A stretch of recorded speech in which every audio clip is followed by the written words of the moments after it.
Welcome back, gamers, to another special episode of the Slow Runcast. I'm your host, the Iraqi Balboa, joined by my friend and co-host, the underwhelmed Derwinator.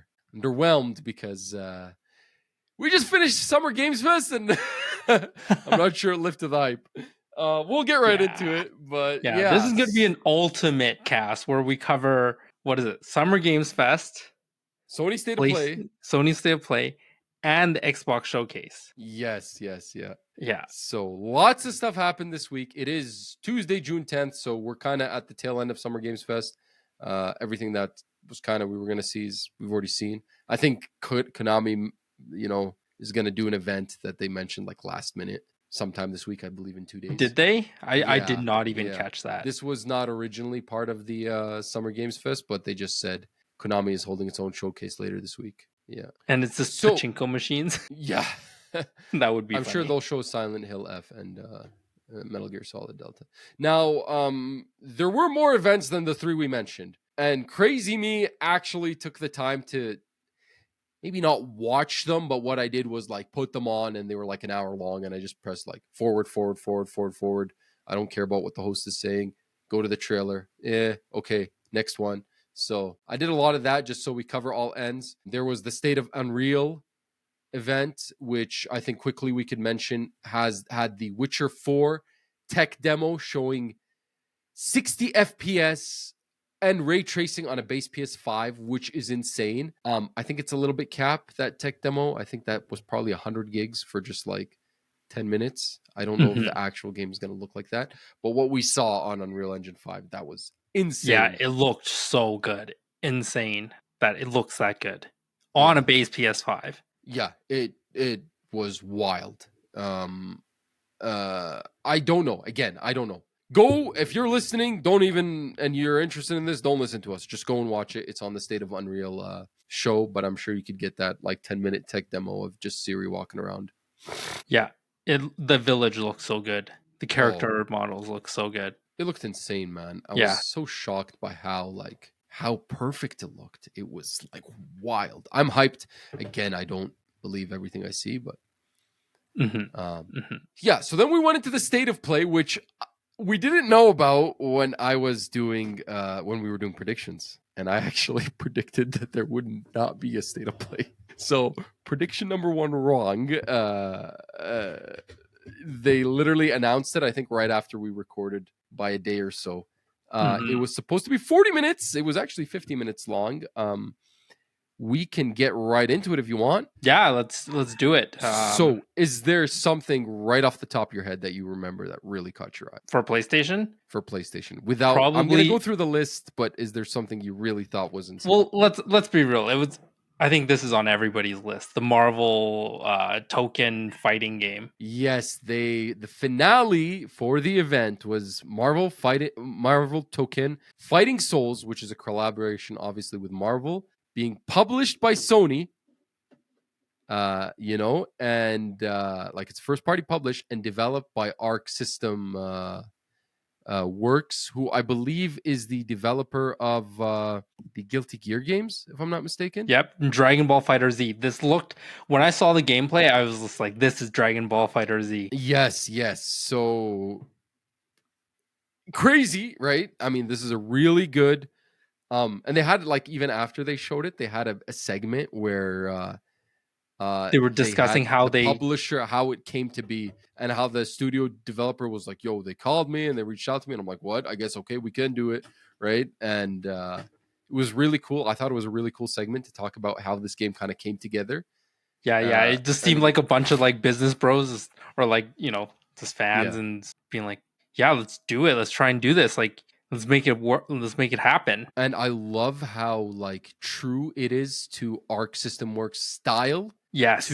It feels very Japanese, even though it's Marvel, right? Universe. I thought that was very cool. Do you know that there's a Marvel anime or an Avengers anime? Dude, there's an Avengers anime.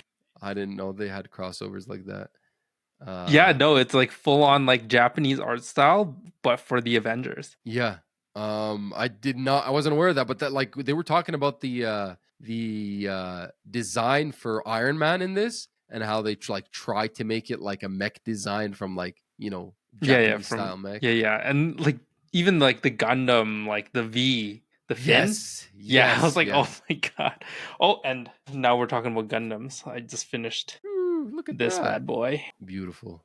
Yes. That is beautiful. Yeah, it looks like everybody associated with this project is really hype. I think the Vault fighting game community is really hyped about it too. Being published by Sony Interactive Entertainment is, I think, a big deal. And yeah, having the Marvel licensing, it looks like there's a lot of money and there's a lot of funding and there's a lot of hope in this game and backing. And again, this is a developer who has a long history with fighting games. Dragon Ball Fighter Z for one, uh, BlazBlue Cross Tag Battle, which I played for a little bit actually for some time. Grand Blue Fantasy versus Guilty Gear Strive, which is an excellent game as well. And so yeah, it is. They're up there in the fighting game developer caliber. I'm curious to see what they're gonna create with Yeah, this. PS5 and PC exclusive, right? Yes, it was not. It's not on Xbox, I believe, because Sony's still not playing ball with them. Yeah. Personally, I'll be honest with you. I'm happy for everyone who's happy. I don't care. I'm not. I'm probably not going to pick this up. Fighting game. It's just fighting Yeah. games are really cool on paper, but the greasers in it, I just like. I know. I'll buy it, play online, get slapped, and Yeah, I mean, the only way that I would really enjoy it is if they had a really good single player mode with a good yeah, storyline. Then I'd yeah. probably play it. But yeah, I'm on the same boat for fighting games. I'm not skilled enough. Like those guys, I don't know what they eat and what they do, but it's beyond me. Yeah, I have a few friends that are really into them, and I'm just like, yeah, I don't want to spend that level of commitment into a game to get that good at it. Yeah. All Because right, next game. Anything for you? do you have? I guess for you, was anything else caught your eye right Well, away? I've got lots, but I think you need to go. This was a tough one because I found a lot of really good games on this. Nothing that like was crazy. Um, the highlight probably has to be. I'm torn. Can I cheat? Can I say two things? No, can I guess what you're gonna say? Yes, you can actually. I'm gonna say your egotistic, narcissistic ass is gonna say Pragmata. Okay, I was not gonna say Pragmata. You got that wrong. But let's play ball. Okay, I made a lot of predictions on the predictions episode. You were laughing at me for half of them. Okay. Let's go back with my predictions actually for this whole Summer Games Fest. We will see, like, let's just cut to the chase, okay? We will see the next thing from Software. That did not happen on any event. No events from Sony or Nintendo this week. I got that half right because we did have the state of play. Hollow Knight Silk Song release date. I'm not going to jump ahead because we'll get to Hollow Knight because we did see Hollow Knight in the strangest way this weekend, but we did not see a release date. We will see BioShock 4 and Judas. Judas is nowhere to be seen. So is BioShock 4. I really thought this was a joke, but I thought we'd at least see Judas. Nope. Cyberpunk 2077 2 cinematic trailer. Absolutely not. Absolutely not.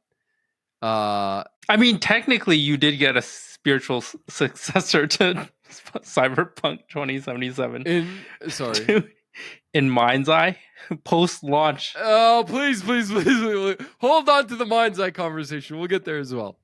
I did guess we're gonna get release dates for all the action Souls likes that we've seen. Mm-hmm. We didn't see any of them. We actually saw new ones, and we didn't see any of the old ones we knew about. We did not see Phantom Blade Zero. We did not see Tides of Annihilation. We did not see Ballad of Antera. We did not see Where Winds Meet. I can't even remember all these names. Wu-Chang, Fallen Feathers. We saw Wu-Chang Fallen Feathers, but we already had a release date for it. Yeah. So we didn't see anything else, and I was like, okay, these games are like slated for 2025. We didn't see them. I thought that was some, insane. Right? There's like Chrono's Odyssey or something like that. Chrono Odyssey is an MMORPG. Oh, it's an MMORPG. Like yeah. So we didn't see any of those, but I got one prediction right. 8 or 7 or my last prediction was Half-Life 3, which so just as a heads up, Steam is running Next Fest for them, which is like their showcase for upcoming games. So who knows? We're gonna get a Half-Life 3 demo on Next Fest. Yeah.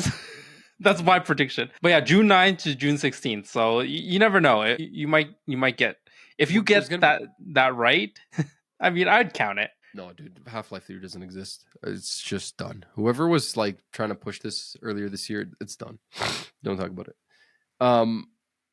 None of my wishes came true. I'm going to cut to the chase. Xbox Showcase. We did not see Marvel's Blade. Sony Showcase. We didn't see Wolverine. Missing from the Sony State of Play.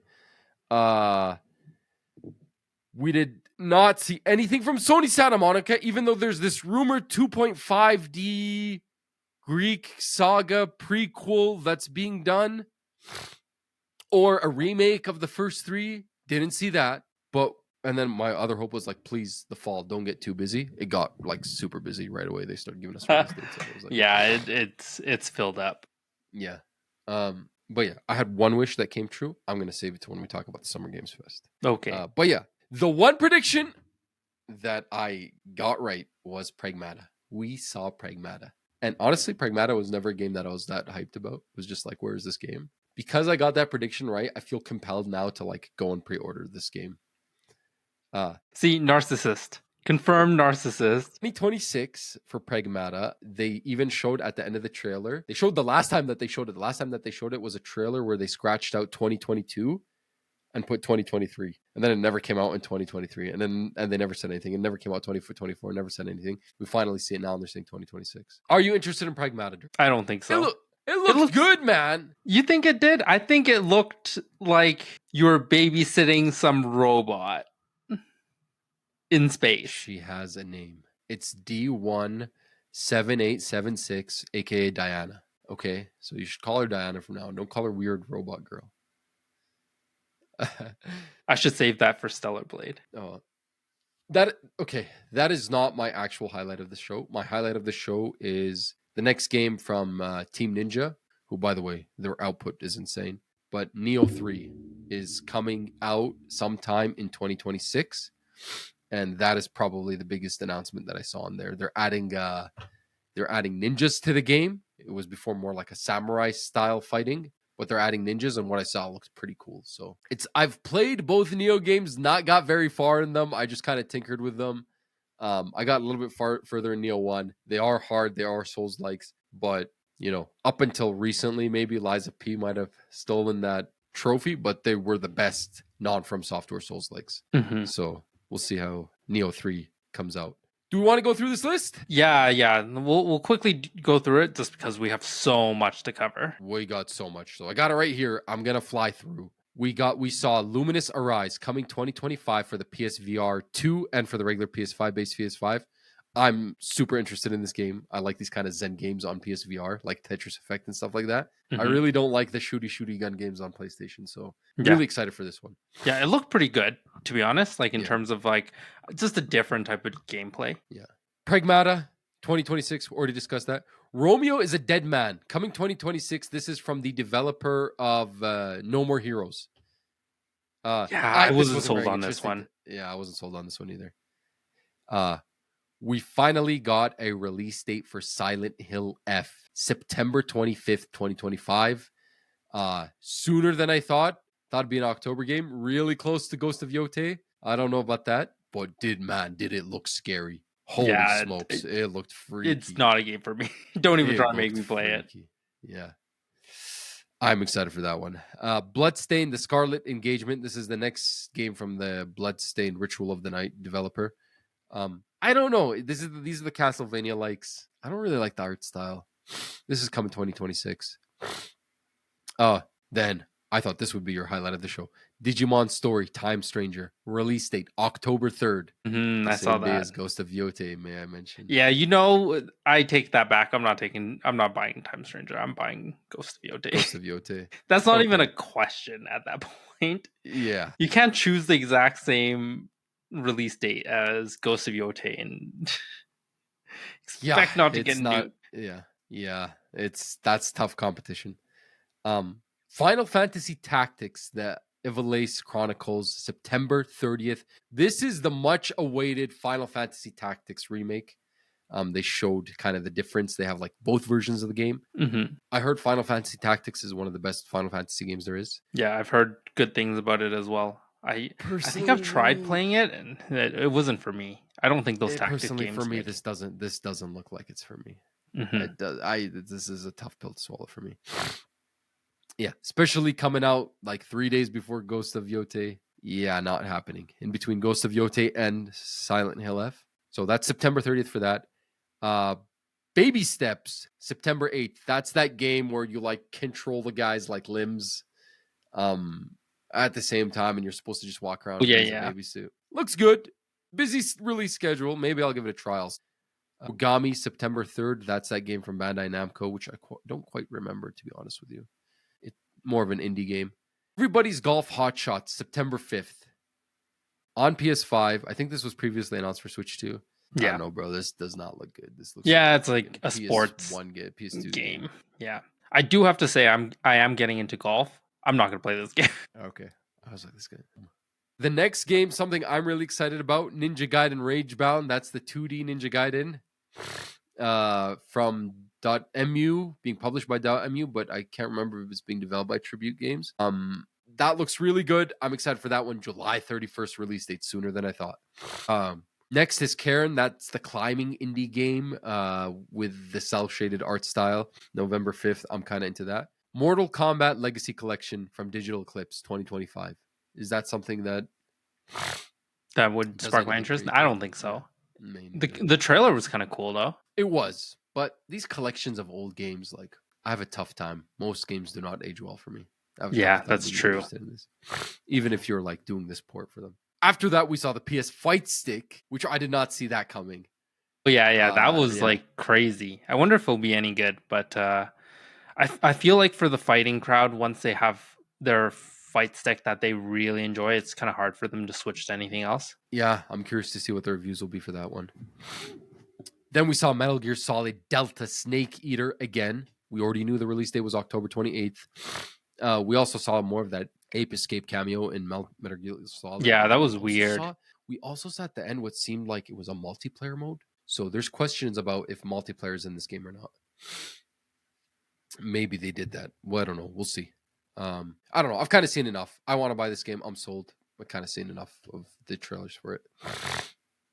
Neo 3, I already talked about that. That's the next Souls like in the Neo series from Team Ninja. Looks really good. The demo is actually out. It was out the day of the state of play, which I haven't tried.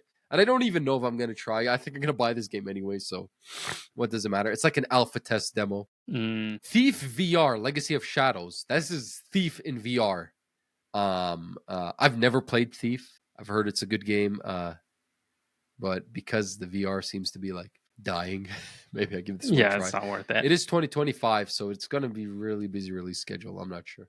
Tides of Tomorrow, that's the game from the Rogue or Road 96 team. That looked really cool where you're kind of following a previous person who's beat the game and following their footsteps. For those that Really come like after.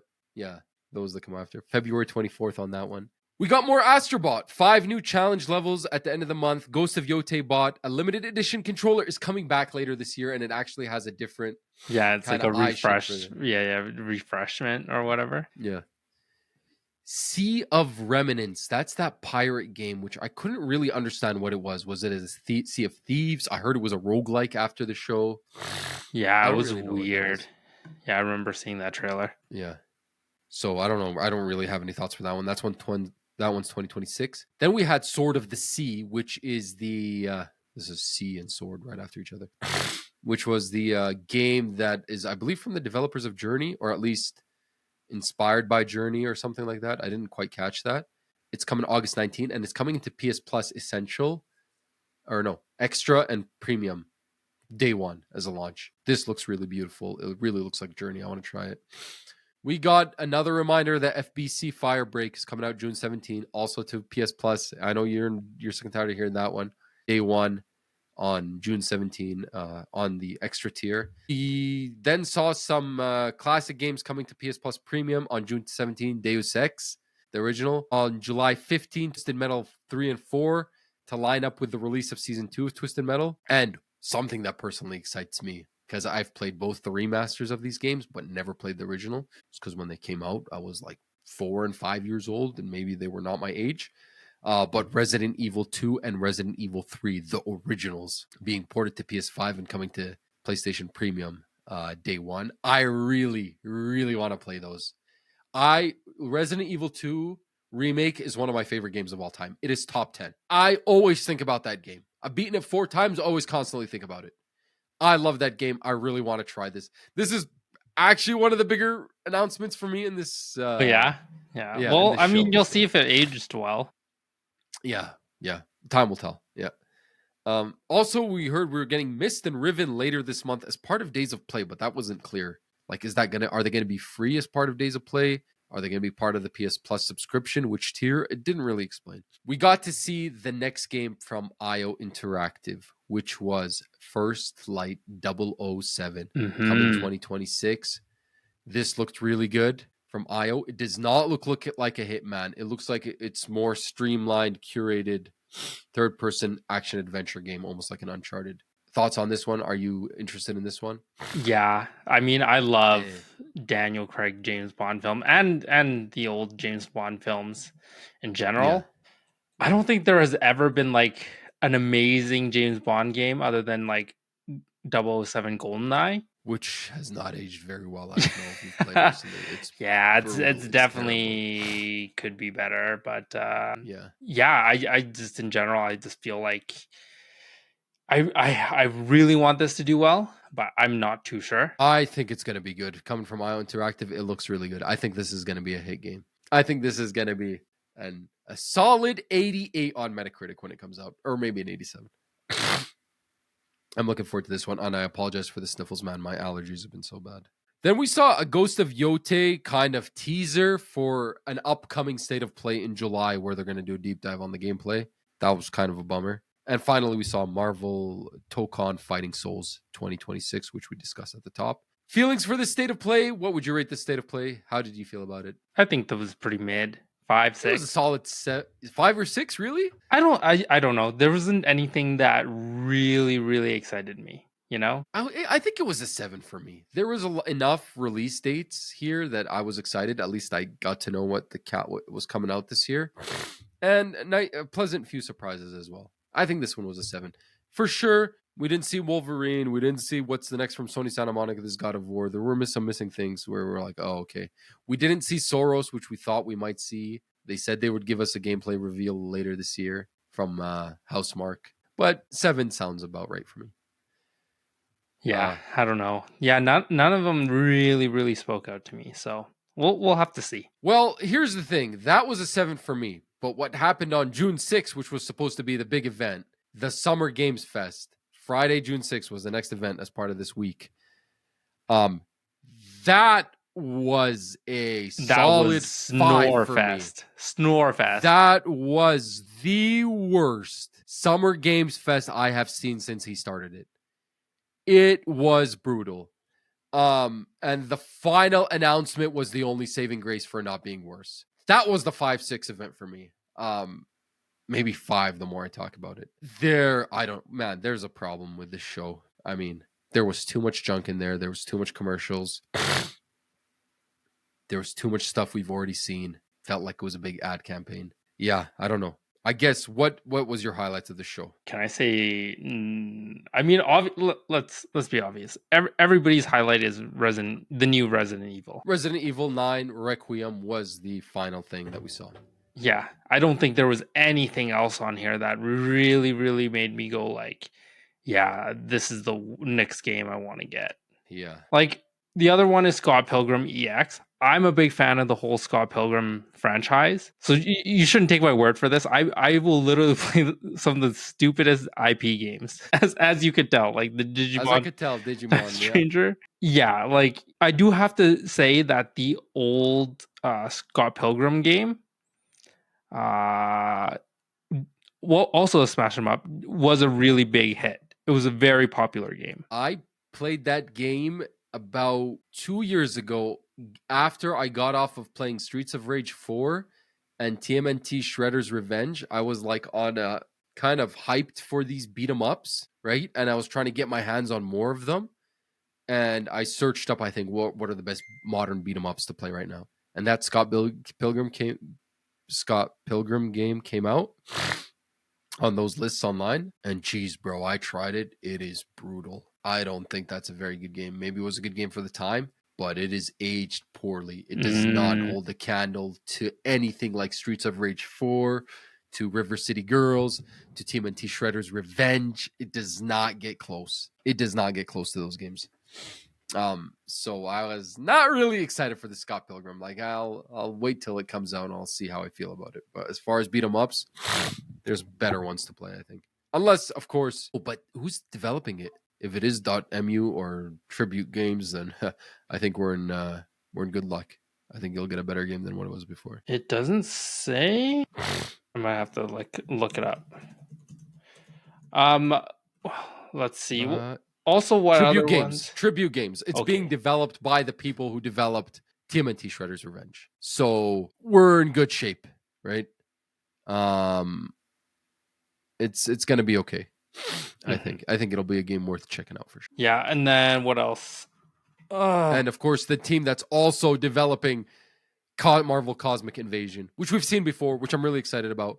Which I'm bummed we didn't get a date for, but yeah. Sorry, go on. That's a big one. I think I was pleasantly surprised by Lego Voyagers and Sonic Racing.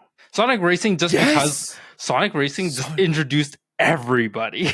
Sonic Racing looks really good. I don't know. Maybe this is better than Mario Party or Mario Kart. Yeah, it looked really good. I know it's a different game, but it looked really good. Like it had who did it have from like Sega IPs? It had Ichiban from Yakuza, Like a Dragon. I can't remember who else it had, but I remember it had a few. Yeah, like so I was like, oh my god, I don't think it clicked for you yet, but seeing Hatsune Miku, like she's like one of the I think she's part of the dance games. I was like, oh my god, what? And then seeing Ichiban, and then seeing Joker from Persona 5, and then finally seeing that weird Minecraft thing. I think that left me with like a bad taste in my mouth because I'm not a big fan of Minecraft. So seeing that last one was kind of like, but like seeing Persona 5's Joker and Ichiban in there, I was like, oh, this might be pretty cool. Yeah, I thought it looked really good too. And what was the other thing you said? Lego Voyagers. Yeah, the Lego Voyagers as a co-op game looks really good. Yeah, looks interesting. Yeah, my wife. Yeah, it's got that quirky look to it. Yeah.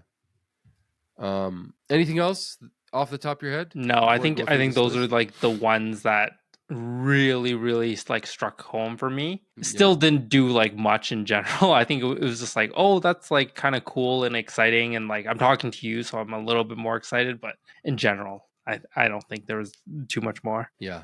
But here's the thing. Me and you were really tuned into the game world. We kind of follow the news. We know when release dates are happening. We know when games get announced. I understand that not everybody's like that who's watching these events. So publishers and developers have to get their games out for events like this and show them off. I'm very sensitive to events where I see games that I've already seen, but I haven't gotten a release date for them yet. Like I constantly keep seeing this game and I constantly don't get a release date for it. I get a little annoyed. Yeah. Because it's like, I've already seen your game. I already like it and I want to buy it, or I already don't like it and I'm not going to buy it unless the reviews come out good. Give me a release date for it and let's just move on.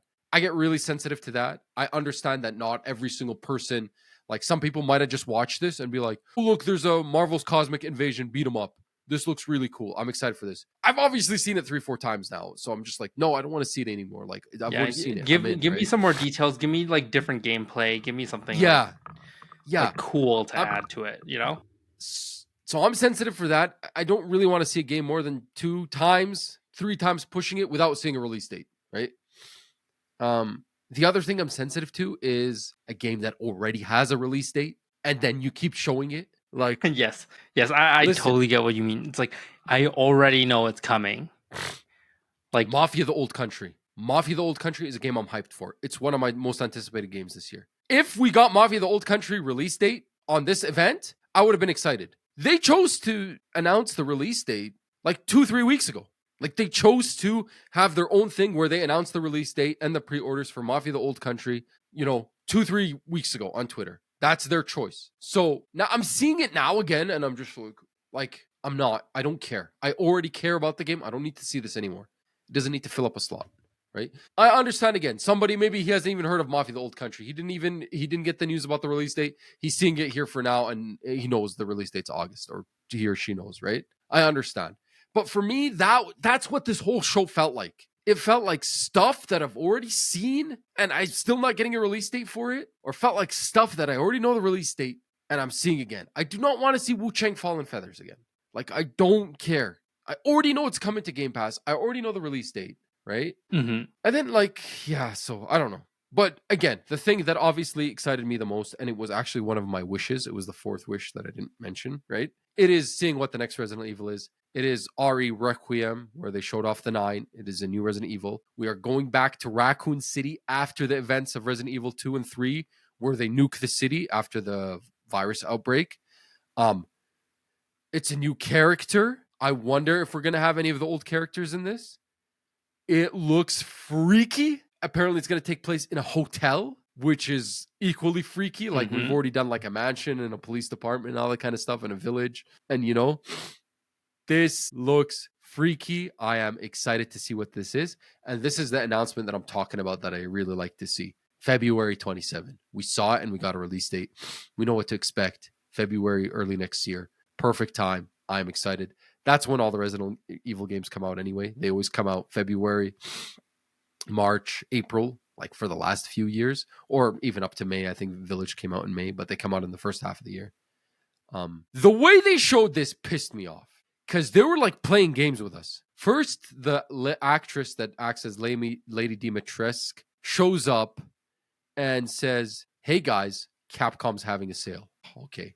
We thought she was going to like show up. Like, she showed up mid shows, like, Capcom's having a sale. Like, okay. Then she shows up later on in the show and she's like, "Here's a message from the guy who's in charge." And he's like, "We know you're waiting for the next Resident Evil. You'll hear from us soon." Then I'm like absolutely disappointed because I'm like, we're not going to see RE. We're not going to see RE. And then they showed it off as the finale. And I'm like, you mother. Like, that did not help. That made me more pissed, right? From a show that I was already pissed off about. And you're going to do that to me? You made me pissed off, right? So, yeah. RE9 was for sure my highlight. There's a few other good games in here. I don't want to, like, you know, dunk on it, but this showcase was not it. Like, Jeff needs to figure something out. This was not it. This was not good. Compared to Game Awards last year, it was not great. Do you want to go through the list of things here? Yeah, I think it's a good time to just jump through them because we still got one more after this. Yeah, they started the show with Mortal Shell 2. Mortal Shell is a Souls-like that came out, I believe, in 2020 or 2021. I haven't played it, but I remember the gimmick was you will kind of turn yourself into stone to kind of parry or block. Mortal Shell 2 does not look like that. It looked a little more gory. It looked more dark. I don't really know what to think about this. It's another Souls-like. This one is not like the other Souls-like we discussed that are more like, you know, East Asian inspired and more action inspired. This is more of like a core Dark Souls sort of thing and less of a Sekiro thing. Then, so that's coming out 2026. Then we saw some Star Wars Fortnite event that I don't really know anything about. That was launching June 7th, which was the day after that. I don't know what that is. There's more Star Wars than Fortnite. This was a bummer. Kojima comes up on the stage for DS2. We all knew Kojima was going to come up for a Jeff Keighley event. Showed another trailer, which didn't do much for me. It wasn't really a trailer. It was a cutscene, more or less, right? Yeah, it was a cutscene. Yeah, and he literally chose like the worst cutscene. Like, we don't have any like information about what's going on. It literally looks like couples counseling. I don't know why that was in there. That was ridiculous. I don't know why that was in there. I would have rather had a more like extended look at Kojima or Death Stranding, or even just a short trailer, just more marketing. That was that when that happened, I was like, this is not starting off good. Obviously, Death Stranding's coming out at the end of the month, June 26th. Death Stranding 2. Then we saw Chronicles Medieval, which was a game that actually sparked my interest for 2026. It looks like a Mountain Blade Bannerlord, where you're kind of like a general who's on the battlefield and also controls his army. The fidelity was really good on it. We didn't really see that much gameplay until like the last shot of the video, but it was more like a story trailer. I'm interested in this. I want to see how this comes out. Sonic Racing Crossroads, we talked about that. Looks really good. The release date is kind of right in the middle of all that busy season, September 25th. I don't know if I'll pick it up, but I'd like to compare it to Mario Kart and see what I like more. Looks really good. Then we got another Souls-like, Code Vein 2. Code Vein is kind of one of the OG Souls-likes from back in the day. Code Vein 2 2026. I haven't played the original Cove 8. This one didn't really spark my interest. I don't know. It looked okay. Nothing crazy. Anything to say about that one? No, not for me. Then we got End of Abyss, which was that cool kind of fixed camera game where you're kind of shooting. It looks like a horror game. It's actually being published by Epic, indie game for 2026. That one sparked my interest. I'll keep an eye out on that one. Yeah, still a ways out.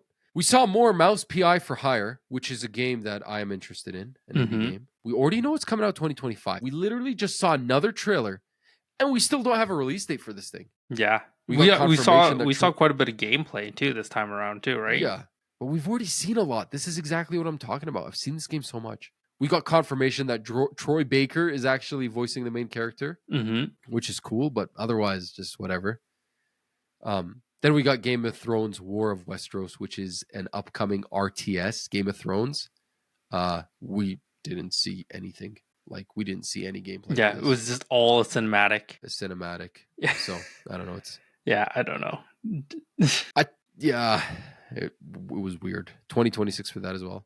Then we got to look at Atomic Heart 2, which is a sequel to the 2023 Atomic Heart, which is that game that seems like it's inspired by BioShock in like a post-Soviet futuristic cyberpunk steampunk world. I didn't think we'd be getting a 2 for this game, but we're getting a 2. It looks good. The first one also looked good. The first one I heard was maybe skippable, maybe a 7 out of 10.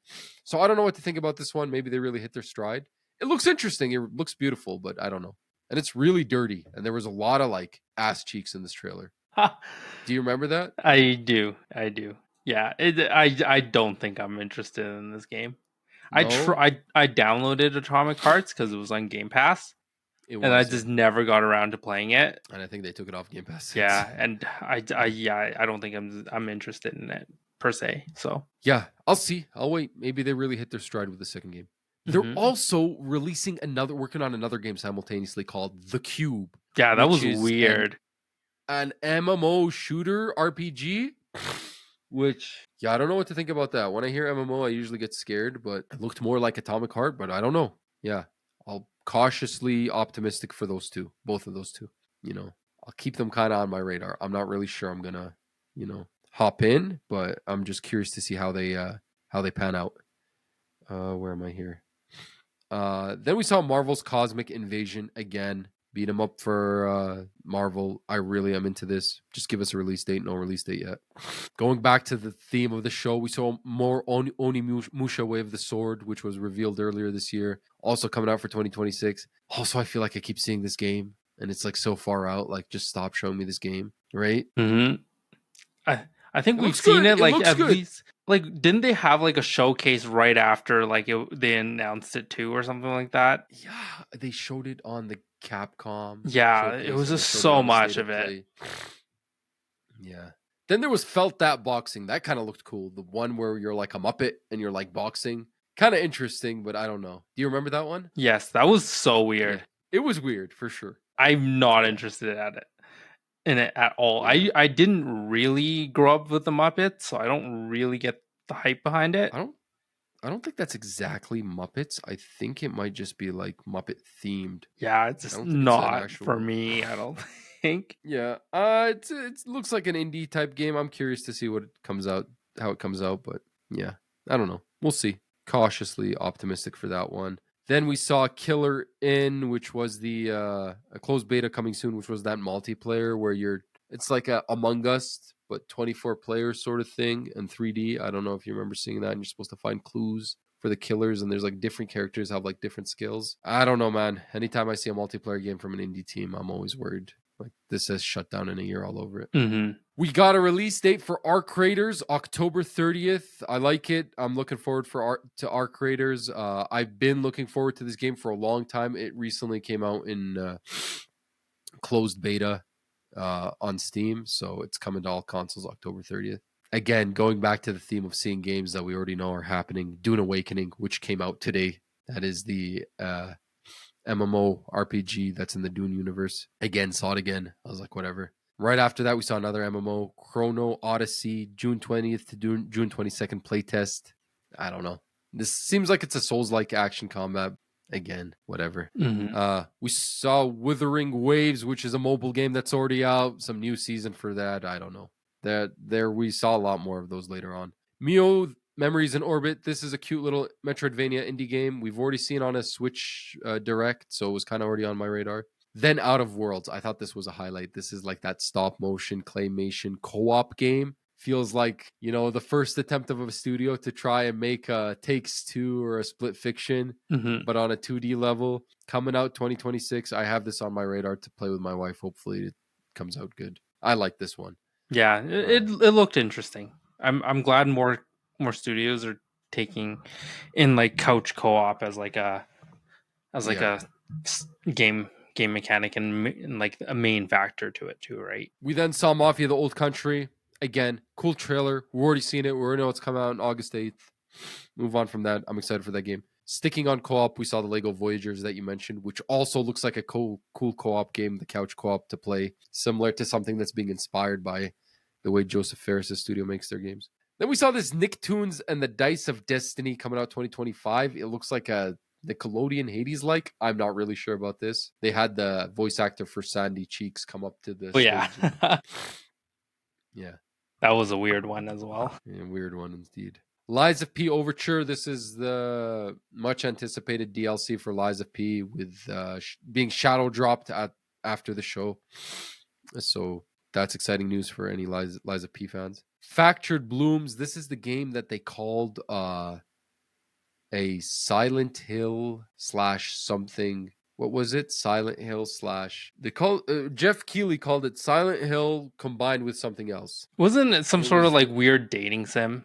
It was weird. Yeah, I think he called it. Yeah, I think he called it meets Doki Doki. Yeah, he said Silent Hill meets Doki Doki Literature Club. Yeah, Whatever this it was was, so weird. This was like almost unhinged.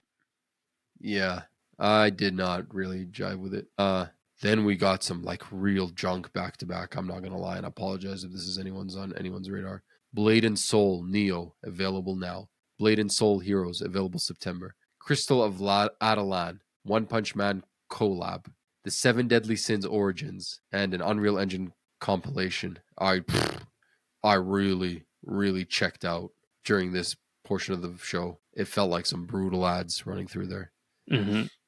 Then we got Jurassic World Evolution 3, release date October 21. Not the Jurassic Park game I'm looking forward to. No, you were looking for Survive. Man, I tried playing Evolution. I don't think Park Sims and like whatever Sims are for me. Like it was kind of fun. I played like through one of the story campaigns for Evolution 2, and it gets boring. Yeah, I could see that.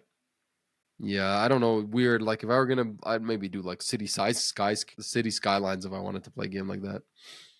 But I don't want to poo-poo anyone's, tastes. Like if that's something you're into, October 21st for that.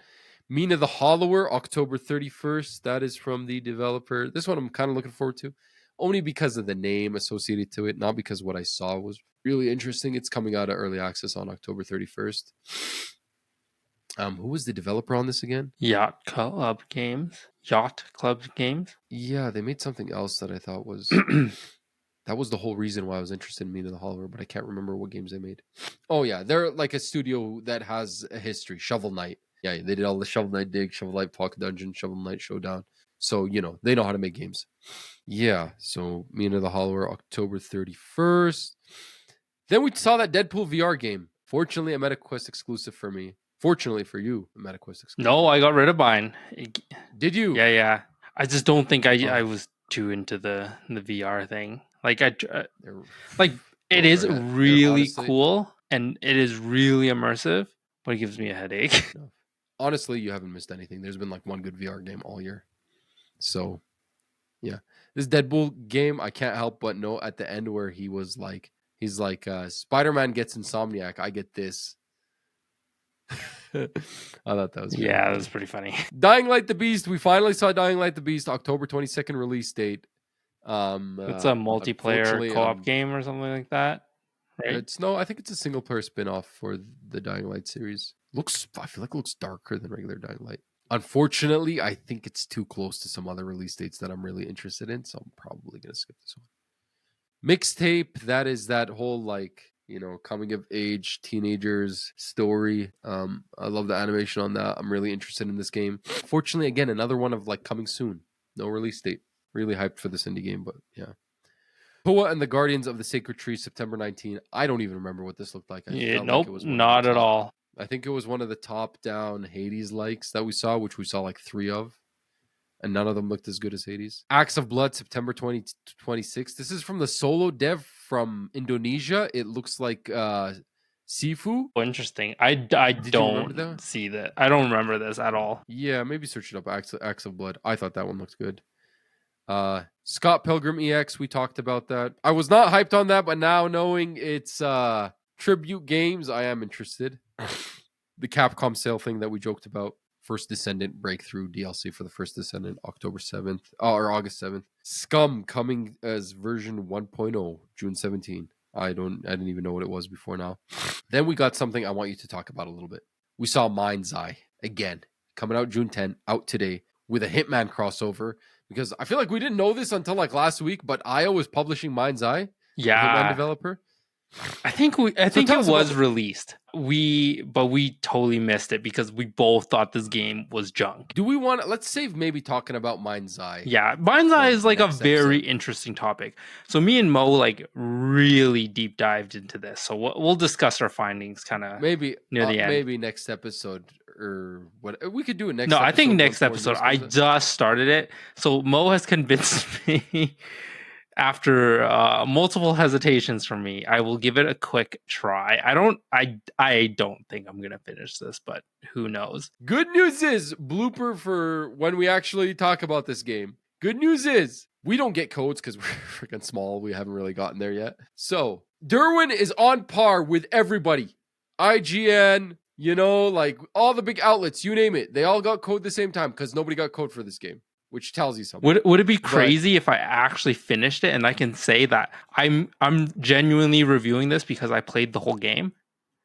Because these outlets aren't going to play the whole game. They're going to play like an hour or two, and then give it a 4. Yeah, and they're mad they didn't get code. So maybe this publisher will give us code next time for reviewing it. We'll be the first review on Metacritic 10. If their rocket doesn't explode first.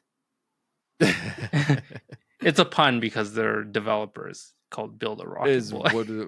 Yeah. We'll talk about Mind's Eye. Right after that, we saw First Light 007, which we saw at the State of Play. We don't need to go over that again. Then we saw, this was kind of weird. They got Mads Mikkelsen on stage to talk about an upcoming mission on Hitman, which is they're trying to associate with the 007 game that's coming up. So it's a Casino Royale Le Chiffre mission, which is only available between June 6th and July 6th. It's such a crazy thing. What? They're bringing Mads Mikkelsen back to do this. Very weird. Like they showed Mind's Eye, which has a Hitman crossover in it. Then they showed 007 First Light. Then they showed this mission in Hitman, which is supposed to be like a 007 kind of collab. Very weird. Mads Mikkelsen looks great in the game. I love the guy, but this was kind of weird. This was kind of... Yeah, like why is it just a limited play? That's so weird to me. But, if they want to develop something that's a limited time play, then go for it, I guess. We saw Lego Party, which looks like it's a Mario Party-like, but Lego. So, I don't know. We'll see. That is slated for 2025 as well. Wild Gate open beta coming out June 9th to June 16th. I don't even remember this game that much, to be honest with you. Just keep going. We saw Blighted, which unfortunately, I have to say, looked a lot like the other top-down Hades-likes games that we saw in this. The only difference is Blighted has a studio with more recognition behind it. It's the Guacamelee and Nobody Saves the World studio. So I'm only interested because of the name, but not because of what I saw. I'll be honest. Then we saw probably the nastiest game of all time, Ill, which is a collab from a Canadian developer and some Armenian developer. That is the game with the weird, nasty-looking, like, freaking mush babies survival horror game. Yeah. I mean, the physics was crazy on it. Not a world I want to be in. Mecha Break, a game we've seen 1,000 times. Coming July 1st, finally have a release date. It was already in early access earlier in the year. Infinitesimals is that game where you're kind of like these bugs in a backyard, but it's a sci-fi sort of thing. It's kind of cool, but I think it was only kind of cool because there was not a lot of kind of cool things on this showcase. 26 for that one. Then they had the whole next Resident Evil game announced where they teased us with that. They had a little montage where they showed that they were adding some Fatal Fury characters to Street Fighter 6. We saw Last Flag, which is also another indie studio developing a multiplayer game, which looks even worse than that in-game. This one says shut down 6 weeks after release all over it. We saw Wu-Chang Fallen Feathers, July 24th. We've already talked about this. The only reason I was okay with seeing Wu-Chang, this showcase, is because the game they showed after it rhymes with Wu-Chang, and it was Wu-Tang Rise of the Deceiver. We have confirmation that Wu-Tang game is real. We didn't see much of it, but the Wu-Tang game is real. So, I saw that and I was like, cash rules everything around me. Cream, get the money. Dollar bill, yeah. Do you want me to sing more Wu-Tang? No, I'm good. I'm a big fan of their first album. What is it? 36 Chambers? Yeah. I could sing more Wu-Tang offline if you want. No, I'm good. I'm looking forward to this one, Wu-Tang the Deceiver. We saw some Guild Wars 2, who my buddy I was on Discord with said, I thought they shut that game down. We saw Mongol Stardive, some other mobile game. Cyberpunk 2077 Switch 2 launch ad. Into the Unwell, which was that game where that guy looks like he's drunk. Like it was like those mannequin, not mannequins, but it was like that cartoonish platformer. It looks like a PS2 platformer in all the good ways, but he's like drunk or whatever. And he goes into the well, and that one was kind of cute. Then we had the Split Gate 2, which we've seen 1,000 times. They got the guy on stage to talk about how it's out now. And then he did like the dumbest thing ever where he wore a Make FPS Great Again hat and then like swore on stage, which like nobody was doing, I think. Yeah. And like had like a baseball bat. He's so edgy, dude. So edgy. Yeah. You know what's happened since then, Derwin? What? He's apologized for it. Oh, did he actually? Splitgate 2 boss apologizes for Summer Gamesfest stunt. We needed something to grab attention. I mean, he's doing all this when there's like riots in LA. Yeah. Where they're having the Summer Game Fest. It was just it was so cringe. It was like dude, like what are you doing? Dude, whose move is worse? This guy's move or who was it? The Borderlands 4 Voss? This guy's move was worse. The Borderlands 4, the only thing that could save it if it's not actually $80. Yeah, that's true. Then the second last thing we saw was the next game from RGG Studios. Previously, we saw this at, I believe, Summer Games Fest last year. It was titled Project Century, and it was supposed to take place in 1915. And it seemed like it had a darker tone, and the violence was a little bit more intense in this. This is from, obviously, the developer of Yakuza. Mm-hmm. You're not aware. But they showed it off again with an actual title called Stranger Than Heaven. And they've actually changed it to be taking place in 1943. I actually went back and looked at the Project Century trailer from before. Mm-hmm. And you could see they actually did a time change in the setting. Oh, yeah. Yeah. Looks like it's the same character in the same story, but they shifted the era. And then finally, we talked about it, Resident Evil Requiem, the saving grace of the show, February 27. Overall, not a great show. I was pretty disappointed. Oh, yeah. And very, very... yeah. It just felt like I was getting like shoveled so much adware down my throat. It was brutal. Just like game after game of like the silly stuff. Yeah, not a great showing. Moving on, we had a few smaller shows which I tuned into. Day of the Devs, then I saw the Developer Digital show, which was kind of a disappointment. They only showed one game, Ball Pit, which I was not interested.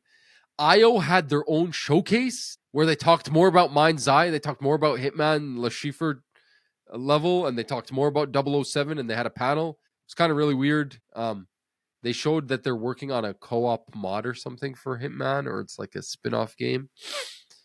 I don't know. Really weird showcase. I watched the Wholesome Direct, the Woman-Led Games Direct, Latin American Games Showcase, Southeast Asian Games Showcase, the Green Games Showcase, the Frosty Games Showcase. I went through all of these. They were not great, I'll be honest with you. They usually are not. Even for me as an indie guy, there's usually like, if there's 50 games, like maybe 4 will stand out to me. But whatever. I went through them all. No need to go into those directly. There was a showcase that was surprisingly good. That wasn't even listed on the summer showcase like website, but that was it was the Future Game Show, which usually is like a double A tier showcase. Mm-hmm. But much to my shock, you had predicted we'd see some Blumhouse games, right? Those Blumhouse games did not show up on Summer Gamesfest or Xbox or Yeah, PlayStation. that's. They actually Oh, they actually showed up on the showcase. Oh, okay. On this Future Game Showcase. We got 2 titles. I wrote them down here from that Future Game Showcase, which were, sorry, I'm just pulling this out here. It was called Chris Saul, Theater of Idols, and Sleep Awake. 2 horror games coming from Blumhouse Games. Yeah. How did they look good?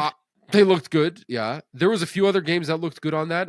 We were kind of short for time, so I don't want to go through all of them.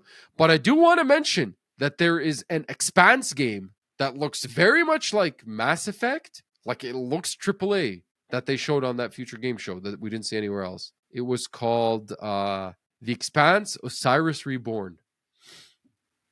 Yeah. So then we get into Sunday, which was the what I consider the actual big event of this. It usually has a better repertoire for showing us good stuff. It is the Xbox Game Showcase. I thought this was the best of the 3. Even though I thought it was not as good as last year's Xbox Game Showcase and some other previous ones from previous years, I still thought it was the best of the 3. For sure. Yeah. I think it was the most like watchable and like brought the most excitement. Yeah. What would you give this one? I think a rating. For me, this one was like an 8. I think. Yeah, I'd say an 8. Yeah, it was solid. Yeah. It was solid. It was. What is your highlight for this? Off the top of your head, without going through everything here. High for Life was definitely a surprise. I was not expecting that. No, me neither. Yeah. I wasn't expecting Indiana Jones, like the DLC, to come out so quick. It has been like a year almost there, though it did come out in December last year, remember? And it doesn't even feel like a DLC. I feel like they were trying to market it as like this whole other like giant adventure almost. It seems like a meaty DLC. Yeah. It doesn't feel like a short one by any means. Blood of Dawnwalker seemed pretty cool to me as well. I think I messaged you about that. That is the game from the Witcher developers. Yeah. That one's the vampire one. That's all I can remember from it. And I think the last one that really sparked my eye is like Mudang, Two Hearts. The Korean game. Korean. Is it a Korean developer? It must be, right? It is a Korean developer. It takes place in Korea. It is a story about the unification of North and South Korea. Mm-hmm. And you're a North Korean soldier, I think it was, and you're like some terrorist organization is trying to tamper with this new political move. Yeah. Or something like that. I mean, South Korean Netflix stuff has just gone so good. So I'm hoping for like a really good story here. Really good story. Yeah. That's, I don't care if the gameplay isn't like 10 out of 10, but like if the story is good and it seems interesting, like the unification of North and South Korea. Yeah. Like I'm in for it. That's an interesting story. Yeah, for sure. Anything else off the top of your head before I go through the list here? I think that was it. For me, the surprise was a game that really wasn't on my radar much, and they showed a really meaty trailer for it, which I was kind of surprised that they showed such a big trailer for it and not even give us like a release window. Clockwork Revolution. Oh, you were into that, hey? That game. That game looks really good to me. Really? I'm not sold on it. We saw a lot of it. I don't know, man. It looks like it's BioShock in all the good ways. It looks like it's just reminding me of Prince of Persia, Sands of Time, too. Why? Oh, because you can rewind time and stuff like that. Yeah. It doesn't look like Prince of Persia sounds. Yeah, but the concept of like rewinding time, I was like, it's interesting. Steampunk England setting. Again, on paper, not really my type of game, but I really liked what I saw. So I'm really holding out for this one. And I mean, what can you hate on? It's gonna be Game Pass day one, right? Yeah, like all of these games. And you know what the interesting thing is for me is like Xbox, is it anywhere? Is that what they're calling it? This thing that they're marketing, this Xbox Everywhere thing, where it's like you buy one version of the game and you could play it on your Xbox. You could play it on your upcoming, which we'll get to, handheld. You could play it on like your TV apps. You could stream it on the cloud on your phone. You could play it on your PC. You don't need multiple versions of the game. Yeah. And then like all your stuff is carried over to like cross progression and stuff like that. And then also your achievements and stuff, which is I think cool. Like it is really annoying sometimes when you play a version of a game on PC that's also on PS5 that you want kind of the trophies for. Not saying like you Yeah. should get the trophies for it, but it'd be kind of nice. I did when I went through the show, Derwin. I took notes of after every game they showed. I saw which ones were coming to Game Pass because they had that in the bottom corner of the each like kind of final screen with the release date or coming soon. I noted which ones were play everywhere. I noted which ones are also coming to PS5 Yes. or other platforms, and I noted which ones are coming to Switch, and I noted which ones are coming to Switch too. So once we go through the list, I'll bring all that up. Okay, I'm super interested to find that out. Yeah. The default that I saw on most games was Play Everywhere, Game Pass, Steam, GOG. or it would say Xbox X/S. It would say Xbox PC. It would say Xbox Cloud, and then under it, it would have Steam and PS5, and sometimes it would have Epic Game Store. Sometimes it wouldn't. Sometimes it would have that BattleNet launcher, which is part of Yeah, that's for Blizzard. Activision. Yeah. So I saw all those at the bottom. Yeah. That was the default. That was most games. Yeah, I think on that showcase they were were saying that all of the games that they were announcing would be Xbox everywhere or whatever, anywhere. Yeah. Most, but they lied. Most of them. Most of them. Okay. Some of them didn't have that. Most of them had Xbox Play Everywhere. Okay. Yeah. Yeah. The other thing too is the big thing for the show was Outer Wilds 2. Outer Worlds. They were marketing Outer Wilds 2. Outer Worlds, sorry, not Wilds. The Outer Worlds 2. They had the trailer at the beginning of the show, and then they had the deep dive at the end of the show. Yeah. Which is kind of the direct they've been showing. I thought that game looked really interesting. That game looks a lot more interesting to me than Avowed, which is the other game that this developer released this year. So we'll wait and see. And then the pleasant surprise, dude, was that Super Meat Boy 3D. Not for me. Not for me. Oh, come on. I played the 2D version of it on my Mac during university days. It's hard, I know. Not for me. It's hard, I know. Yeah, but it looked really good. So let's get into it. Yeah, let's do it. So, of course, they started off the show with a trailer for the Outer Worlds 2, October 29th release date. Before this showcase happened, after the Sony State of Play, and I feel like the Sony State of Play filled up a lot of September. The Summer Gamesfest didn't really give us any dates. And then I felt like after all those events, I'm like, October's still wide open. After this Xbox showcase, like October filled up immediately. And I feel like we know everything that's coming out to like end of October. It's just November that's kind of a gap. Yeah, like a bit empty. And then usually there's not too much action in December, right? No, yeah. So Outer Worlds, October 29th. How do you feel about this? I don't think this game's for me. Yeah. I am excited. I know you're super excited. I don't know. I don't think this really does it for me. I feel like this does, which is surprising. I'm more into fantasy than sci-fi. I feel like this does it way more than Avowed. I feel like everything I saw of Avowed, I was like, this game looks gross. This game looks like trash. And then I actually played Avowed, and it was none of those things. It still wasn't enough to hook me like I thought. Yeah, Avowed is definitely very playable. Yeah. Watch our reviews for that. Yeah, we did a review about that. Outer Worlds 2, I really hope it is not like I don't need to play the first one to play this one. I don't think they'll do that. Sequel. I think I need to Google that, but if I don't, then I'll hop into this right away. Yeah, looks really good. I am surprised it's actually coming out this year. I didn't think Obsidian Games could release 2 AAA games in 1 year like this. Unheard of. Then we had High on Life 2 coming this fall. Pleasant surprise. I did not think we were going to get this game again after what happened with the guy who voice acts Rick and Morty. Yeah. Which news about that came out a few months after High on Life 1 came out. Yeah, I forget his name. But yeah, I mean, it doesn't matter. I think I'll play this game because I played the first one. If you really find annoying voices annoying, don't play this game. Don't play this game. But yeah, I played a little bit of the first one. I didn't get through all of it, but I played the whole thing. I've been meaning to go back to the first one, and so it's kind of just like a fun/funny like first person shooter. Next game was a pleasant surprise too. It is from a franchise that I really want to try. I just haven't had the chance to. It's Resonance, a Plague Tale Legacy. So it's not exactly a Plague Tale Innocence or Plague Tale Requiem sequel or prequel, but it's in the universe of a Plague Tale. It sounds like that. maybe taking place at a different time. So I am intrigued with that one. The trailer That looked one's really coming good. 2026. Yeah. Then we got to look at the Xbox handheld, which they called the ROG Xbox Ally X or the ROG Xbox Ally. Yeah, They are there's two releasing two versions. iterations of it, a 1 terabyte version and a 512 gigabyte version.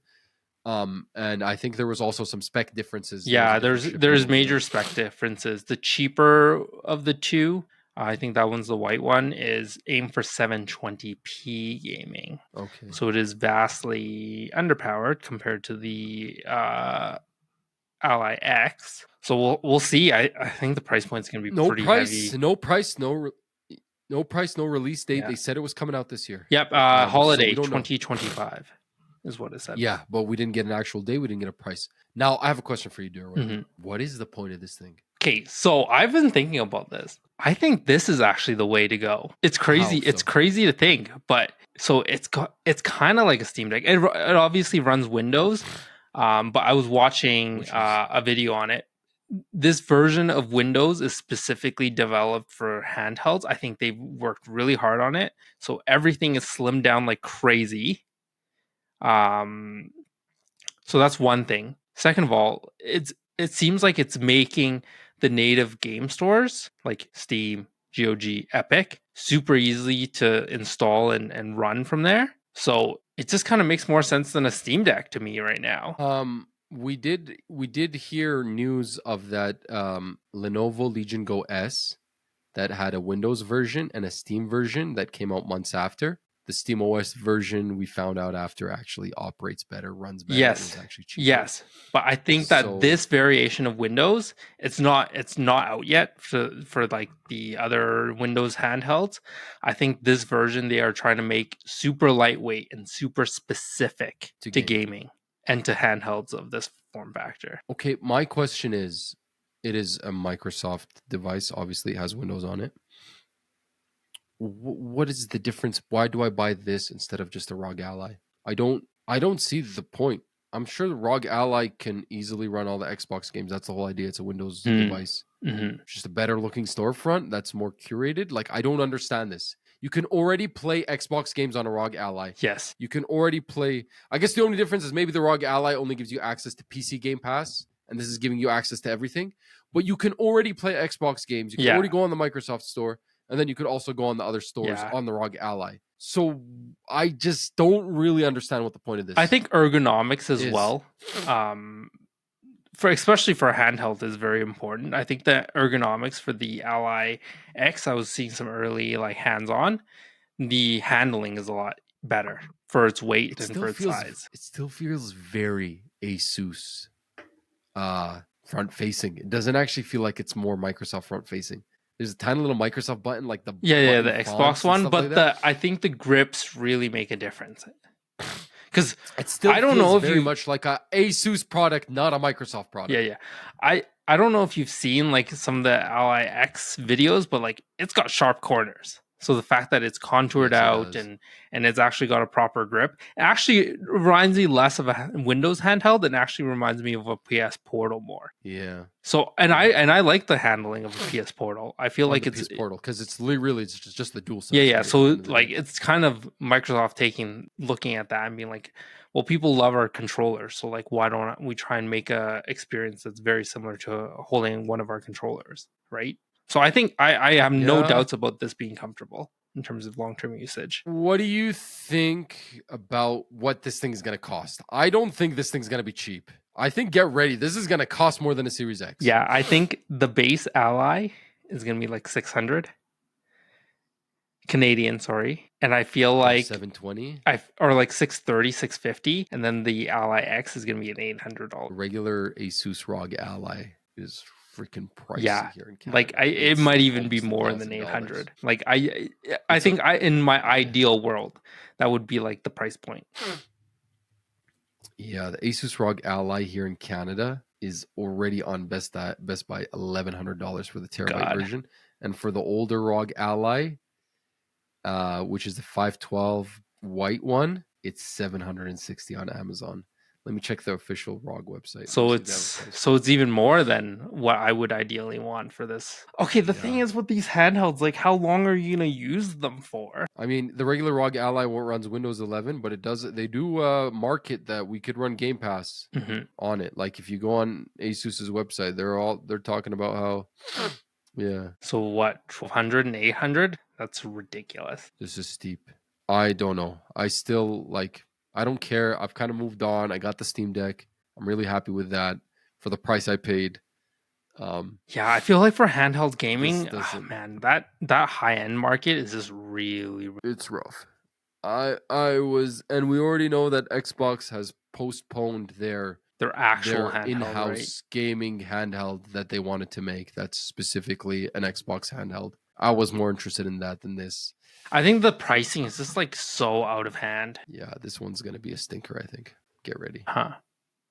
All right, let's continue. Okay, so there was something peculiar happening during the whole time they were showing this handheld. It was running Hollow Knight Silksong the whole time they were showing off this handheld at the Xbox showcase. So obviously, I thought that was a dumb idea because, I feel like people were staring more at Hollow Knight Silksong than the actual thing. Then Sarah Bond comes on stage and said, Hollow Knight Silksong. She said something very ambiguous and very hard to decipher. She said Hollow Knight Silksong will be available at launch of the handheld and on Game Pass, which everyone said, oh, are you confirming Hollow Knight Silksong release date to be the day this thing comes out? I think she confirmed that Hollow Knight Silksong is coming to Game Pass, which, by the way, I want to remind you, you said you didn't think you'd see Hollow Knight Silksong. I mean, does it really on a Microsoft show? Yeah, but I told you, brother. To which several days later, Hollow Knight Silksong is not tied to a console release, publisher clarifies. So Sarah Bond really threw everyone off with the way she worded that. She made it sound like this thing is coming out the same time the ROG Ally Silksong is coming out the same day as this, and it's going to be available to play on it. And that's what they were showing off. Very weird way to show Hollow Knight Silksong. Mm-hmm. Where the hell is this freaking? It's so strange. Where the hell's the release date for? Where's the release date for this game? This is ridiculous. Yeah. This is the only thing we saw. This is like the ultimate tease. I feel like we've seen it on how many showcases now and or events, and we still don't have a release date.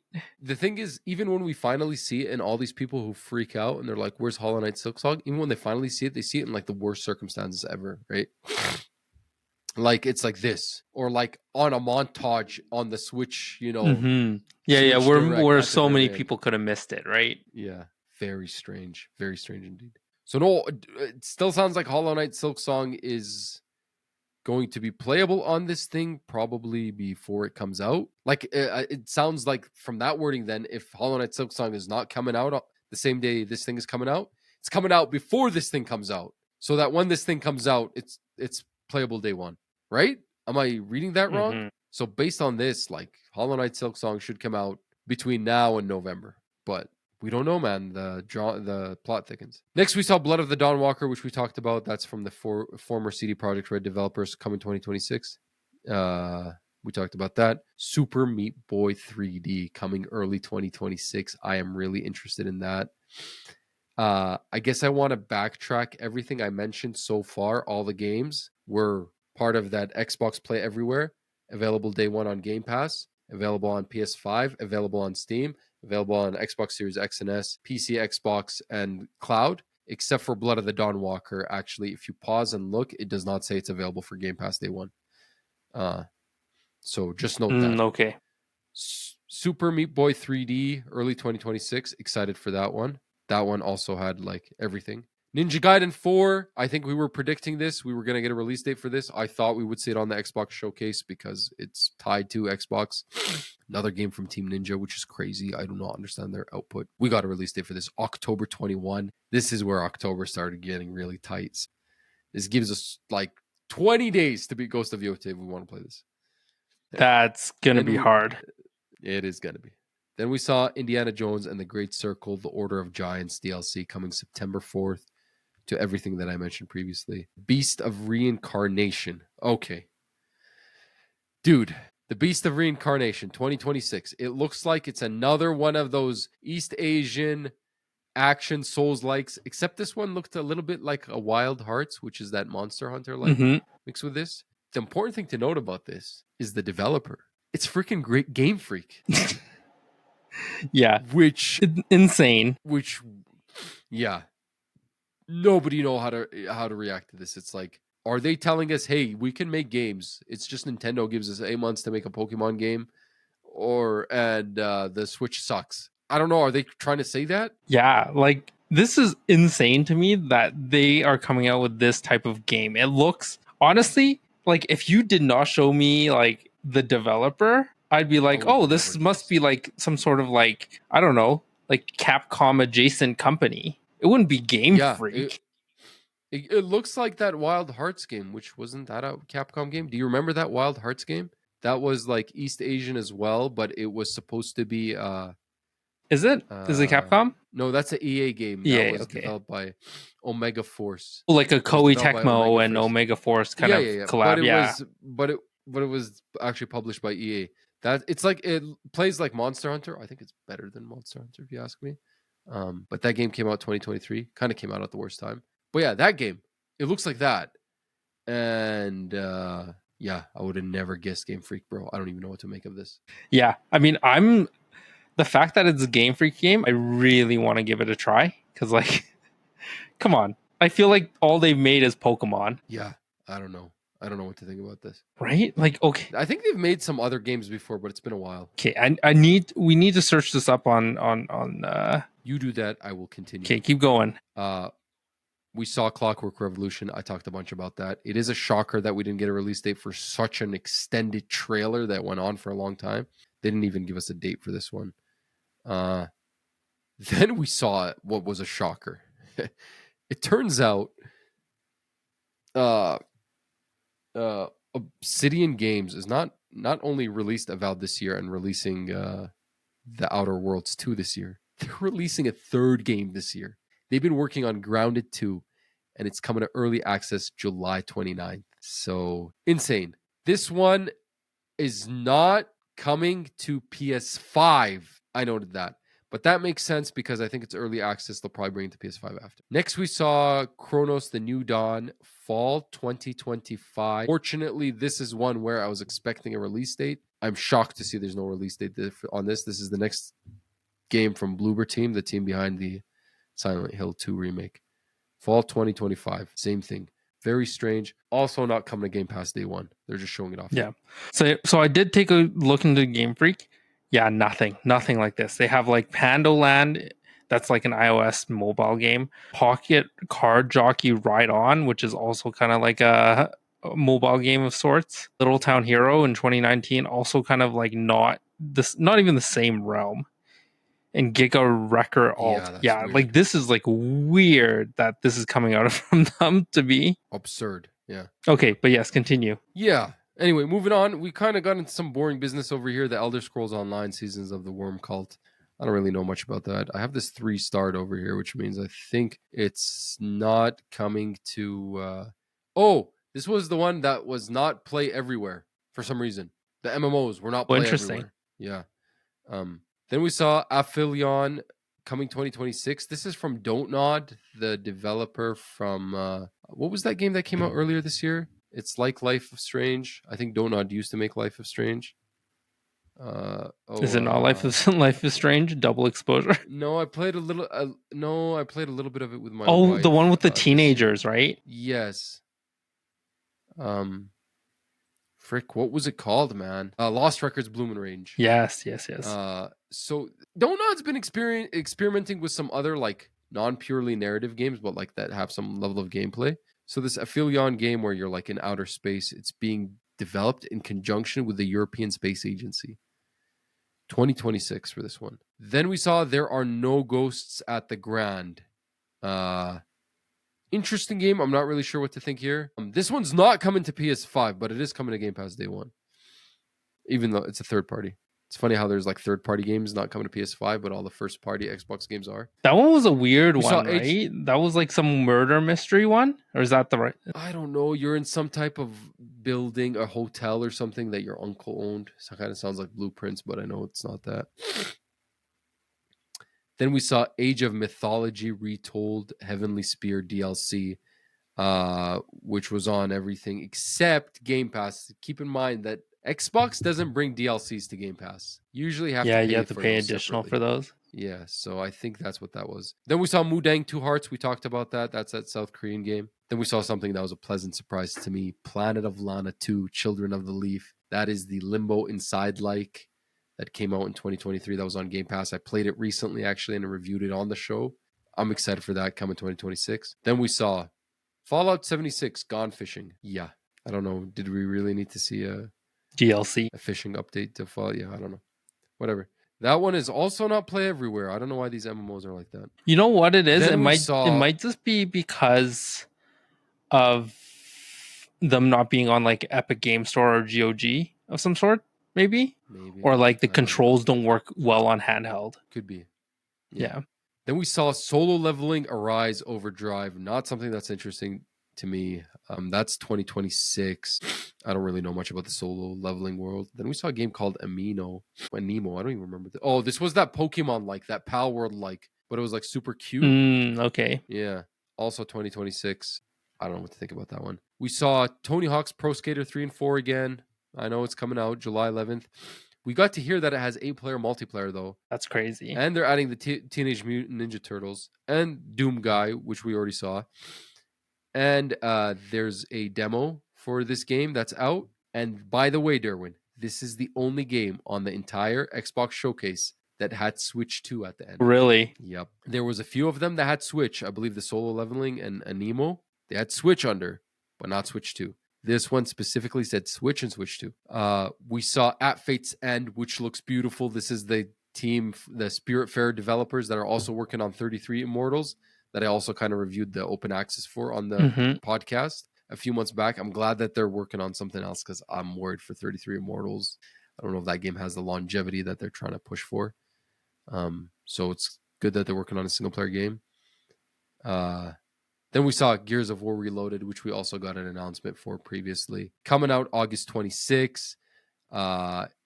Cross-play, cross-progression, split-screen co-op, 4K 60 HDR in single player, and 120 frames per second on multiplayer. I am surprised they're remaking the multiplayer for Gears of War. And this one is coming to PS5. Of course, we already knew this. And I think they have let me get this right. They have a demo for this coming out, or it's being playtested in beta, the multiplayer, on June 13th on PS5 and Xbox. Wow, that's coming up. Yeah.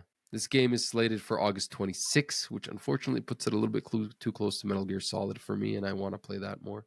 Then we saw the Persona 4 remake, Persona 4 Revival. It's real, but we barely saw anything from it, so I don't know. Just some guy walking down the street. Sneak peek. Yeah, that was it. We saw more Sea of Thieves Smuggler's Tide Season 17, for anybody into Sea of Thieves. We saw another superhero fighting game. It wasn't exactly Marvel Tokon, but I don't know what to think about this. It's called Invincible. Yeah, it takes place in the Invincible universe. There was only 6 playable characters that I saw. Yeah, that's going to be a rough. I don't know about that one. That might be a problem. Yeah, I think it's just a IP money grab almost. This is by Skybound Games and Quarter Up, which they make the Walking Dead franchise. I don't really see any other game on this that I even know. Closer to the Distance, Escape Academy, that's kind of cool, but none of these y'all fighting game. Skybound Games, yeah, they did Before Your Eyes, or they published Before Your Eyes. I'm not sure, but still, none of this looks like a fighting game. Yeah, I don't know about this one. Really bloody too. Yeah, I mean the series is a little bit darker, so it makes sense. But yeah, didn't look great. Then we saw the thing that I think we've been expecting for some time, based on the way Square Enix has been talking about their collab with Sony. Final Fantasy VII Remake Integrate is coming to Xbox Series X and S this winter. This one's not on Game Pass, but it's coming this winter. So excited for all Xbox players who haven't played this. Feels really weird to have Final Fantasy VII on an Xbox platform. I'm not gonna lie. It's just weird. And then Shadow Drop out today. Final Fantasy 16, also not on Game Pass, but out today. So If you're an Xbox guy, you could get into that right away. Obviously, I played both games on PlayStation. Doesn't do anything for me. Then we saw the next game from the developer of Psychonauts 2, which is a game I love. And it's called Keeper, where you are literally a lighthouse. Seems like a short, kind of probably 8-hour game that I'm looking forward to coming to Game Pass October 17. Again, this is from Double Fine, the Psychonauts 2 dev, and I love Psychonauts 2. So I'm looking forward to this one. Then we had what's his name come up on stage, Phil Spencer, say something about next year is Xbox's 25th anniversary. You're going to see the next Forza, you're going to see the next Fable, you're going to see Gears of War E-Day, and you're going to see Return of the Classic, which people misinterpreted as the last trailer of this event, but it actually was just, I think, about Halo. The last trailer of this event, really weird, Call of Duty Black Ops 7. I didn't realize this was Call of Duty. It looks like they're going to a futuristic setting. I didn't realize it was Call of Duty until the very end. Yeah. Weird way to show this game. Yeah. I don't know. I'm guessing this is coming out this year, so I'm surprised we didn't see more. Mm-hmm. Considering by this time last year, we saw way more for Call of Duty 6, like way more. So what's the play? I don't know. And then finally, they ended with a extended direct of Outer Worlds 2, which we have confirmation is going to be officially Xbox's first $80 game, $80 USD, Yep. so $100 here. Yeah. And we saw some more of Grounded 2. Yeah. That was the Xbox showcase. It was good, but I think we are missing some games. We did not see the new Perfect Dark, which they showed off last year gameplay. So where's Perfect Dark at? We were kind of worried that this thing was like indefinitely delayed, but they showed off gameplay and everybody was reassured, but they didn't show it. We didn't see Gears of War E-Day, which is the actual next Gears of War game, which is the prequel. I get it. Maybe they want to hold on to that while they release this remake. We didn't see State of Decay 3. What the heck is going on with State of Decay 3? I think we saw it last year for the first time in like 3 years and nothing again. We did not see Kojima's next game, OD. That's supposed to be Xbox exclusive. And we did not see Fable, which was supposed to come out this year, and they delayed it back in March. So we thought, okay, well, at least we'll see it. It'll be early 2026. No, we did not see it. Yeah, I think it'll be a later 2026. Yeah, that was the Xbox showcase. We had a few more showcases after. To be honest with you, I didn't get through all of them. There was the PC game show, which I watched about half of, which is usually kind of mid-tier AA games. Then there was the Death Stranding 2 game premiere that was late last night that I didn't see. I don't know if you saw it. Nope. I just don't think I care enough about Death Stranding. And then there was, one more showcase after that, the smaller indie one. But that was Summer Gamesfest. I don't know. I don't think it lived up fully to the hype. I mean, we got release dates for stuff that we thought we were going to get release dates for, but didn't see anything crazy, unfortunately. None of my predictions came true besides Pragmata. Besides Pragmata, which was like one of the first things that we saw all week. So I thought like high hopes for everything else. But yeah, I don't know. Anyway, that is it. Did you have any other kind of thoughts about Summer Gamesfest? No. It was a lot of stuff to watch, though. It was. It usually is, and a lot of filler, but we got through it. Maybe we could go back to playing stuff instead of watching stuff. I mean, I feel like I've been playing a lot. I'm like halfway through Luigi's Mansion 3, so I'm losing my mind about Elden Ring Night Rain. I'm not freaking making progress on that game, and I'm like 22 hours in. It's not good. I'm thinking about dropping it, to be quite frank with you. You're really still at the first boss. I beat the first boss. Yeah, that's it. Still, hey. I beat the first boss once, which was the second day we played when we had a LAN party at my house, and then I beat the boss because there's 4 of us playing and it's a 3-player game. So whichever 3 are in play, and sometimes a duo will play with a random. I beat the first boss again with our other buddy who didn't beat it, and that's it. I can't get a win. My friends have gotten 4 wins, I think, at this point. Like on the second and third bosses, or the same boss still? They got the second boss, the third boss, the 7th boss, and the 4th boss. Maybe I'm trying the wrong bosses because I've only tried the second boss a handful of times. I haven't even tried the third boss. The 4th boss I tried once. The 5th boss I tried once. The 6th boss we've been banging our heads against. We cannot beat him. He's brutal. The 7th boss I've tried like twice. I don't know. So maybe I'm just trying the wrong bosses. You just got to get good. Before we close, I know we didn't do like a regular week with news stories. I just want to go through a few kind of stories that maybe came out in between Summer Games Fest. before this all happened, Ubisoft said they're not doing their forward this year. The first time that they're not doing a forward since it started in 2020. We know internally they delayed a bunch of their games, so I think we were kind of expecting this. Konami Showcase, last second announcement. It's going to be happening on the 12th at 6 a.m. Pacific time, so early in the morning. And Black Myth Wukong is coming to Xbox in August, which confirms that 1 year PlayStation exclusivity that we didn't know about. Because remember they were taking turns blaming each other. Microsoft was like, dude, it's exclusive. You guys signed a deal, the secret deal with Sony. And then they're turned around and they're like, no, you guys aren't answering our emails to localize it or whatever. Yeah, so, and then they were running into issues with the Series S running it, or allegedly. Yeah. All that. Former Call of Duty producer who was the producer on X Defiant, he reflects on the closure and he says he's leaving the industry. It he ripped on Ubisoft in this article and just talked about how he didn't think we got enough marketing for the game. Princess Peach's voice actor of 18 years confirms she's being replaced. She's been doing Princess Peach since 2007 Wii game Mario Strikers. Damn. Charged. And she's been doing Princess Peach up until Showtime, which came out last year, was that? Or the year before Princess Peach? Yeah. So she is gone. I don't know who she's being replaced with. I mean, I know. It's not like they're doing a lot of lines of dialogue anyway. Yeah, literally just a few lines. Yeah. Tencent owns 15% of Helldivers 2 studio Arrowhead. It has emerged.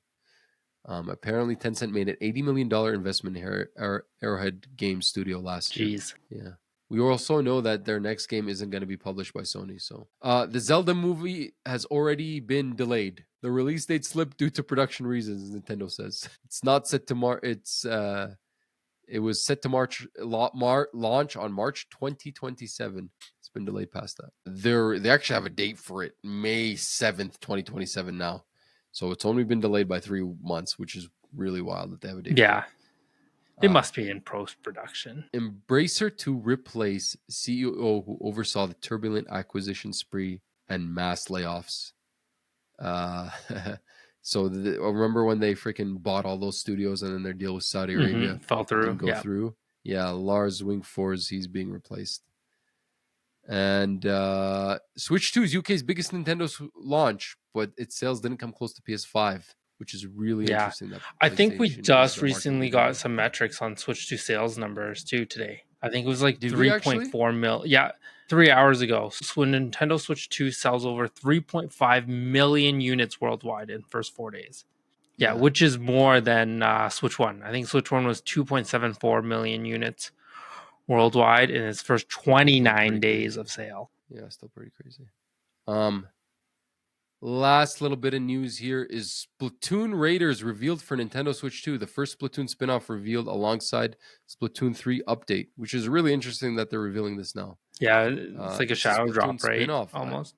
Yeah. Well, is it been shadow dropped? It is. Yeah, I don't know. Was it Splatoon Raiders? Splatoon Raiders. I'm not sure what date's coming out. I think it's just been revealed. Oh, it'll be released this week, June 12th. So it'll be released in 3 days. Yeah. 2 days. Really weird. 2 days. Anyway, that's it. Any other thoughts? Summer Games Fest is over. Yeah. We have release dates for the rest of the year. We have one more big event for announcements this year, which is going to be Gamescom, which I think will fill out the rest of that. Even though it's pretty full already, that's September, October, November. I think those are going to get pretty packed. And then maybe we'll get a few release dates for January and February next year before, Game Awards later in the year. That'll probably fill out the rest of up until, unless of 2026. Well, that's it, Derwin. Thanks for joining us, guys. Yeah. And we'll be back to our boring regular schedule, unfortunately. No more special episodes. Honestly, I feel like this week was more of a torture cast than last. Yeah, dude, there was a lot. We are 3 hours into recording. We are 2 hours and 45 minutes. Yeah. It's a Christopher Nolan movie. We did the Switch. I tried, bro. I was trying to go through these as fast as possible. Oh yeah. Well, it was a lot of stuff to go through. Thanks for tuning in. Yeah. Yes, guys. And remember to follow us at the Slow Run Cast on Instagram and listen to us wherever you get your podcasts. That is Apple Yeah. Podcasts, Spotify. Or follow Mo if Apple you want to hear him Podcasts. sing Wu-Tang. Yeah. Wu-Tang Killer Bees. Yeah. Let's do that. I can't wait for that Wu-Tang game. All right, guys. We are out. Peace. Peace. Are we good, bro?